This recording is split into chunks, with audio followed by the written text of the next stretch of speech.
Hello everyone, welcome back to the Mission English. Let's begin today's simple and powerful English practice. Okay, let's start. चला, तर बघा आपल्या समोर हे जे वाक्य आहे हे आपल्याला सोडवायचं आहे. हे वाक्य मी मोबाईल वापरतो. हे वाक्य कोणत्या काळातलं आहे? हे वाक्य आहे सिंपल प्रेझेंट टेन्स. कोणत्या काळातलं आहे? Simple present tense. Okay, simple present tense याला मराठीमध्ये म्हणायचं साधा वर्तमान काळ. तर साध्या वर्तमान काळाचं वाक्य आहे, तर सोडवायचं कसं? याचा फॉर्म्युला आहे S plus V1 plus O. S plus V1 plus O असं याचं सूत्र आहे. मग आता सोडवायचं बघा, या सूत्रानुसार आपण वाक्य सोडूया. ओके, या ठिकाणी मी आहे, मी साठी काय येईल? आय. बरोबर आहे, मी साठी आय घेतला. आता पुढे V1 आहे, क्रियापदाचं पहिलं रूप आहे. तर यामध्ये क्रियापद कोणतं आहे बघा? वापरतो हे काय आहे? क्रियापद आहे. मग कसं होईल? वापरण्याला काय म्हणायचं? यूज. I use. बरोबर आहे. आता पुढे ऑब्जेक्ट आहे. ऑब्जेक्ट कोण आहे? हा मोबाईल आहे. मग इथे कसं होईल? आय यूज अ मोबाईल असं वाक्य होईल. मी मोबाईल वापरतो. I use a mobile. चला, 2 नंबरचं वाक्य आपण सोडूया. तो कार चालवत नाही. हे वाक्य कोणत्या काळातलं आहे? सिंपल प्रेझेंट टेन्स वाक्य आहे. पण हे वाक्य निगेटिव्ह सेंटेन्स आहे. कोणतं वाक्य आहे? निगेटिव्ह सेंटेन्स म्हणजे नकारार्थी वाक्य आहे. नकारार्थी वाक्य याचा फॉर्म्युला आपल्या समोर आहे बघा. S plus don't oblique doesn't. Okay, plus मला काय करायचंय? V1 क्रियापदाचं पहिलं रूप ऑब्जेक्ट वापरायचं. ओके, प्लस RS जे उरलेलं वाक्य असेल ते. Okay, S plus don't doesn't V1 object आणि RS हे निगेटिव्ह सेंटेन्सचं वाक्य आहे. सूत्र आहे नाही. मग आता वाक्य बघा, या सूत्रानुसार आपण सोडूयात. तोला काय येईल? ही घेतलोय आपण. आता ही झाल्याच्या नंतर आपल्याला सब्जेक्ट झाल्याच्या नंतर डोंट किंवा डझंट वापरायचंय. आता इथं डोंट येईल का डझंट येईल? इथं येईल डझंट येईल. काय येईल इथं? डझंट काय येईल बरं? कारण हा थर्ड पर्सन आहे. ही हा थर्ड पर्सन आहे, म्हणून ही साठी काय आलं इथं? डझंट आले. ओके, डझंट झाल्याच्या नंतर क्रियापदाचं पहिलं रूप वापरायचंय. क्रियापद कोणतं आहे? चालवणे है नाही. He doesn't drive you a car असं वाक्य होईल. He doesn't drive you a car याचं असं वाक्य होईल. समजतंय? चला, 3 नंबरचं वाक्य बघूयात आपण. ती छान हसते का? हे सुद्धा वाक्य सिंपल प्रेझेंट टेन्स आहे.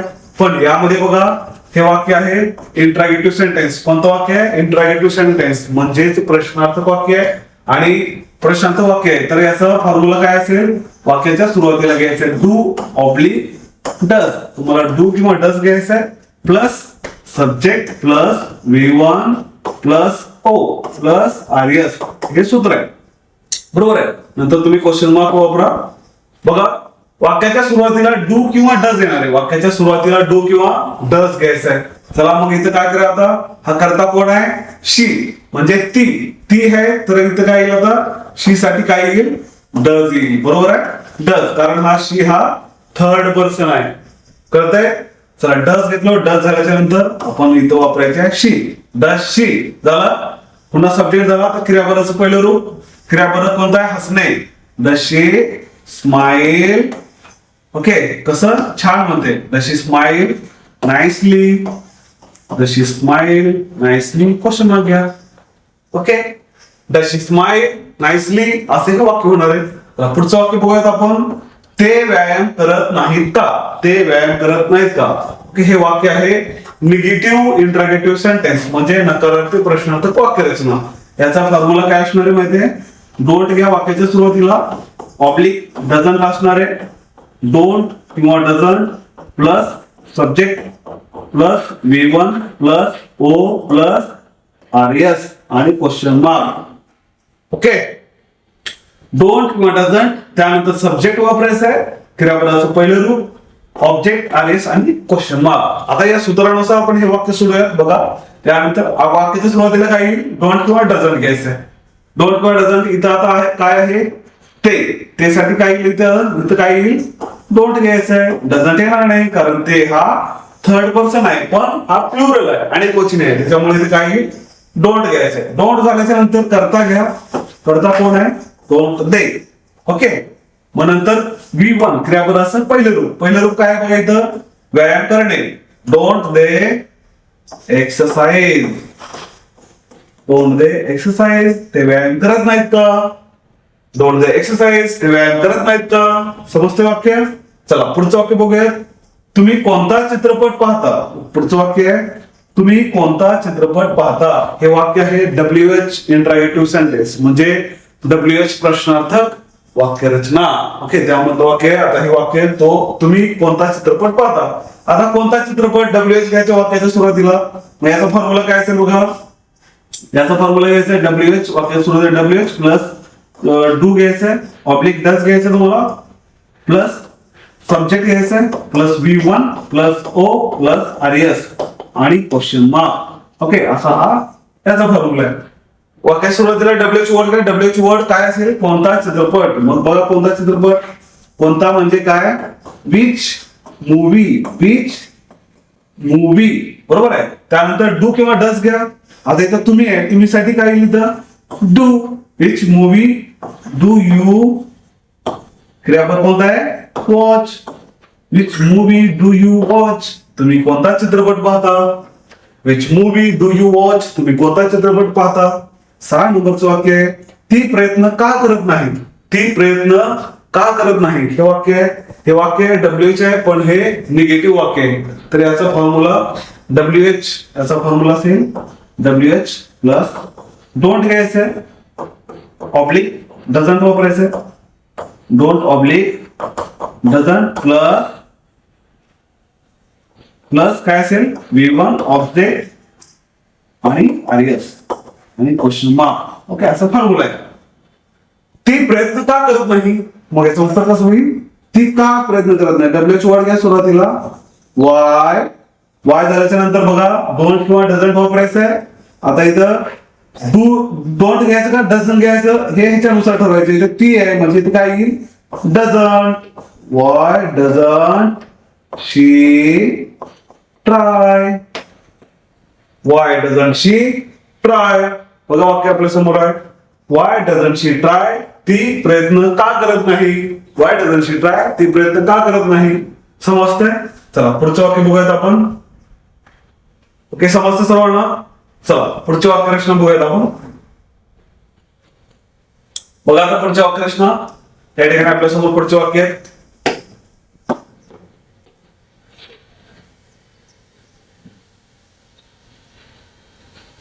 तुमचं वाक्य बघा.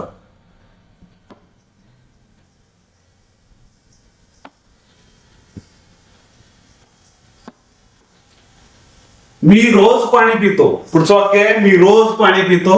कसं होईल याचं उत्तर?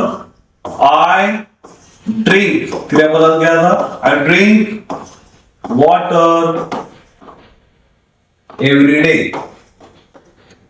I drink water every day. I drink water every day. Okay. समजतंय? चला पुढचं वाक्य ती लवकर झोपत नाही. हे निगेटिव्ह वाक्य आहे. सोडवायचं कसं? ती लवकर झोपत नाही.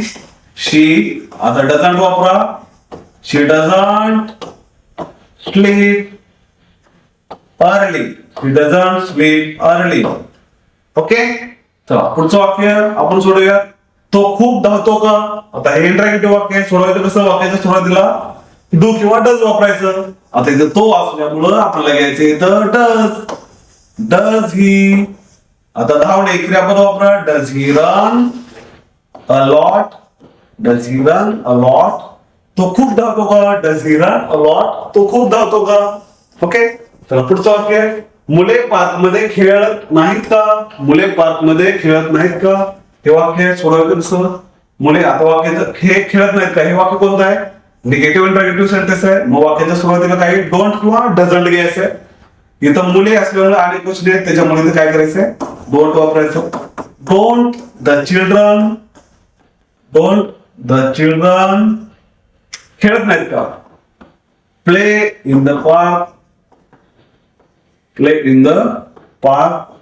मुले पार्क मध्ये खेळत नाहीत का. Don't the children play in the park. Okay. असं वाक्य होणार.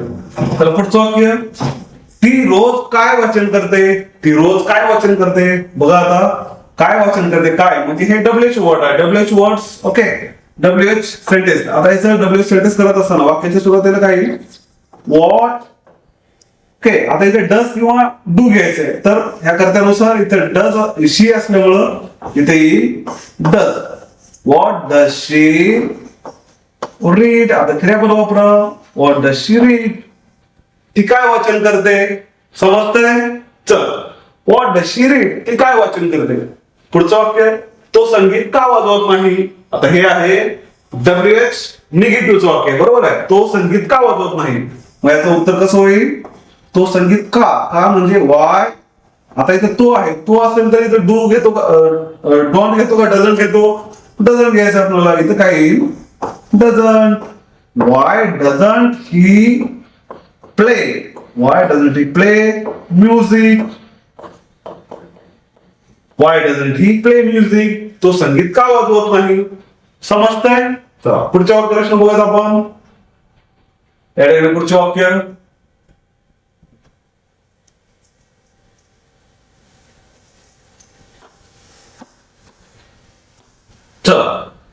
आम्ही रविवारी विश्रांती घेतो.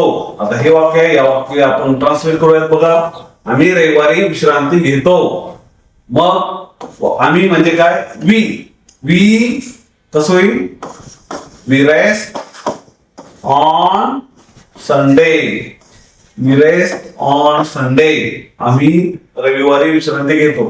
सब्जेक्ट इथं काय होईल? सब्जेक्ट प्लस V1 वापरायचे. Subject plus V1 plus O.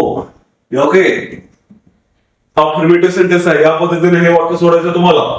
तर पुढचं वाक्य आहे, ती मला मदत करत नाही. ती मला मदत करत नाही. हे वाक्य कोणतं आहे? निगेटिव्ह सेंटेन्स आहे. निगेटिव्ह वाक्य सोडवायचं कसं? बघा, ती मला मदत करत नाही. मग कसं होईल? वाक्याच्या सुरुवातीला शी. निगेटिव्ह असल्यामुळे डोंट किंवा डझंट वापरा. इथं शी असल्यामुळे इथं डझंट वापरायचं आपल्याला. She doesn't. ती मला मदत करत नाही. शी डझंट, मदत करणे म्हणजे help. She doesn't help me. She doesn't help me. ती मला मदत करत नाही. समजतंय? पुढचं वाक्य, लोक सकाळी फिरायला जातात का? लोक सकाळी फिरायला जातात का? मग इथं लोक, लोक म्हणजे आता अनेक जण आहेत. हे इंटरॅक्टिव्ह वाक्य आहे. वाक्याच्या सुरुवातीला डू येईल का डज येईल? इथे येईल do. Okay, to the people. To the people, फिरायला जाणे. आता क्रियापद पहिलं वापरा. Do the people go for a walk. Go for a walk in the morning. In the morning. समजतंय? समजतंय? वाक्य समजतंय? Do the people go for a walk in the morning. लोक सकाळी फिरायला जातात का? असं हे वाक्य आहे. तर पुढचं वाक्य आहे, आम्ही घर स्वच्छ ठेवत नाही का? आम्ही घर स्वच्छ ठेवत नाही का? ओके, आम्ही म्हटल्याच्या नंतर डोंट येईल. नक्कीच डोंट. पुढे घ्या, डोंट वी ठेवणे म्हणजे keep. Don't we keep the house clean. The house clean असं वाक्य होणार आहे. ओके, समजतंय? हे निगेटिव्ह इंटरॉगेटिव्ह सेंटेन्स वाक्य आहे. पुढचं वाक्य, तो केव्हा व्यायाम करतो? तो केव्हा व्यायाम करतो? हे वाक्य आता सोडत असताना केव्हा, केव्हा WH वर्ड आहे. या केव्हा म्हणजे व्हॅन. आता इथे ही आहे. ही असल्यामुळे इथे काय येईल? डज. बरोबर आहे. When does he exercise. When does he exercise. तो केव्हा व्यायाम करतो? When does he exercise. तो केव्हा व्यायाम करतो? समजलंय? चला पुढचं वाक्य आपण बघूया आता. तुम्ही टीव्ही का पाहत नाही? तुम्ही टीव्ही का पाहत नाही? पुढचं वाक्य बघा. वाय. का, का म्हणजे वाय. इथं तुम्ही आहे. Why don't you watch TV. Why don't you watch TV. समजतंय? Why don't you watch TV. तुम्ही टीव्ही का पाहत नाही? ओके, झालं? समजलंय? चला, या वाक्याला समजल्या. पुढचं वाक्य बघूयात आपण. चला बघा,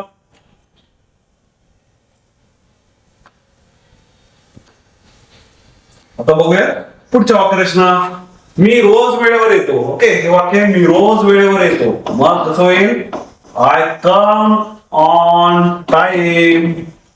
daily. I come on time daily. Okay, समजतंय? Affirmative sentence. निगेटिव्ह वाक्य आता हे सोडायचं कसं बघा.